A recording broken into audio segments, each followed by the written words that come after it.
Hello दोस्तों, कैसे हैं आप लोग। आशा करती हूँ खुश और मस्त होंगे। मैं श्वेता आज मैं आप लोग के साथ शेयर करने वाली हूँ बैगन चकत्ता की रेसिपी।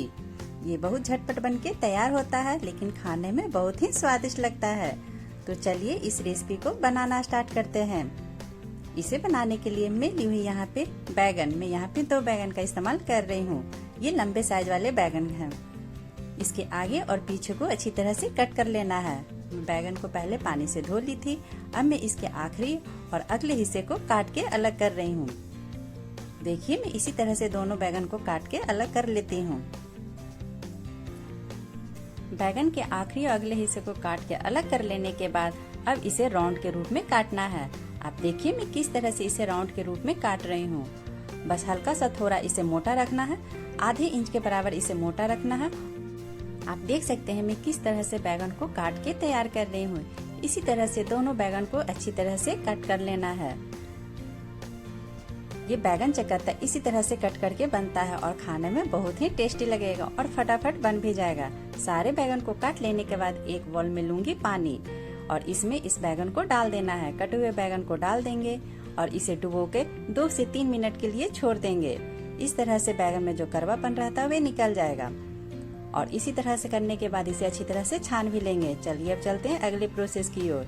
अब एक पैन गरम करते हैं, उसमें डालते हैं 1 बड़ा चम्मच सरसों का तेल और उसमें डालते हैं 1/4 चम्मच जीरा और जीरा को अच्छी तरह से चटकने देते हैं। जीरा जब अच्छी तरह से चटक जाएगा तब पानी में धोया हुआ बैगन के इस सर्कल को इसमें डालना है।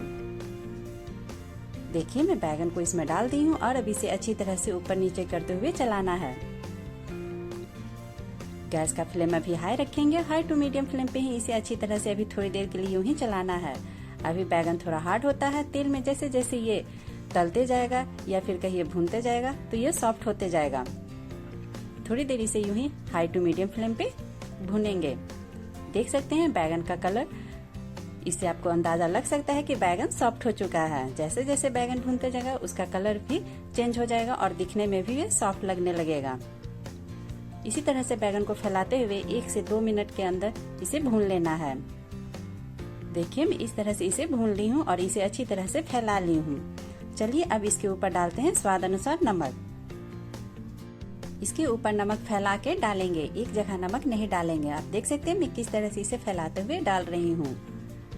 इस तरह से फैला के डालेंगे तो ये अच्छी तरह से बैगन में ऑब्जर्व करेगा और अच्छी तरह से मिक्स होगा। चलिए अब इसके ऊपर डालते हैं हल्दी पाउडर। मैं यहाँ पे आधे चम्मच के लगभग हल्दी पाउडर का भी इस्तेमाल की हूँ। इसे भी फैलाते हुए डाल रही हूँ। यहाँ पे जो भी मसाला डालेंगे उसे फैलाते हुए ही डालेंगे। चलिए अब डाल रहे हैं आधा चम्मच के लगभग लाल मिर्च पाउडर। आप अपने टेस्ट के अनुसार इसे कम ज्यादा कर सकते हैं। अब इसमें डालेंगे, मैं यहाँ पे डालने वाली हूँ सरसों का पाउडर, पीली सरसों का पाउडर जिसे मैं तैयार करके पहले से रखी हुई थी। यहाँ पे मैं आधे चम्मच के लगभग इस्तेमाल कर रही हूँ। इससे इसमें काफी अच्छा टेस्ट आता है। और साथ में डालेंगे किचन किंग। मार्केट में किचन किंग मसाला काफी आसानी से अवेलेबल होता है। आप किसी भी ब्रांड का इस्तेमाल कर सकते हैं। अगर ना हो तो आप इसे स्किप भी कर सकते हैं। चलिए अब इसके ऊपर मैं डालने वाली हूँ काली मिर्च का पाउडर।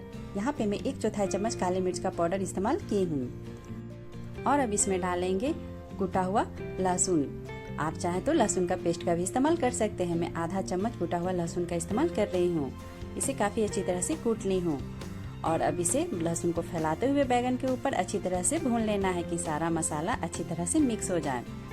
भूनने वक्त अभी गैस का फ्लेम लो टू मीडियम रखेंगे और काफी हल्के हाथ से इसे भूनना है। क्योंकि बैगन काफी सॉफ्ट हो जाता है, इसलिए अभी इसे काफी हल्के हाथों से भूनना रहता है। अगर बैगन ज्यादा मैसी हो जाएगा तो देखने में अच्छा नहीं लगेगा। इसलिए इसे थोड़ा इस तरह से भूनना है कि बैगन का शेप भी दिखे, तो ये बैगन चकत्ता कहने में और खाने में काफी अच्छा लगेगा। देखिए मैं किस तरह से इसे भून रही हूँ और बैगन को बीच बीच में फैला भी रही हूँ। इसी तरह से फैलाते हुए अच्छी तरह से बैगन को 1-2 मिनट के लिए ऊपर नीचे करते हुए भून लेना है। थोड़ी देर में मैं यहाँ पे थोड़ा सा जिसमें लहसुन कुटी थी उसमें थोड़ा सा पानी डाल के इस पे डाल रही हूँ। मैं यहाँ पे 2 छोटी चम्मच के लगभग पानी का इस्तेमाल की थी। और इसी तरह से थोड़ी देर में इसे और भून रही हूँ। आप देख सकते हैं मैं किस तरह से इसे फैला रही हूँ। इसी तरह से फैला के जब भूनेंगे तो बैगन का दोनों तरफ से अच्छी तरह से ये पक भी जाएगा और इसका मसाला अच्छी तरह से ये गोल्डन ब्राउन कलर का हो जाएगा। आप देख सकते हैं किस तरह से ये ब्राउन कलर का हो रहा है। देखिए रेडी है। गैस को बंद कर देते हैं और इसे सर्व करते हैं।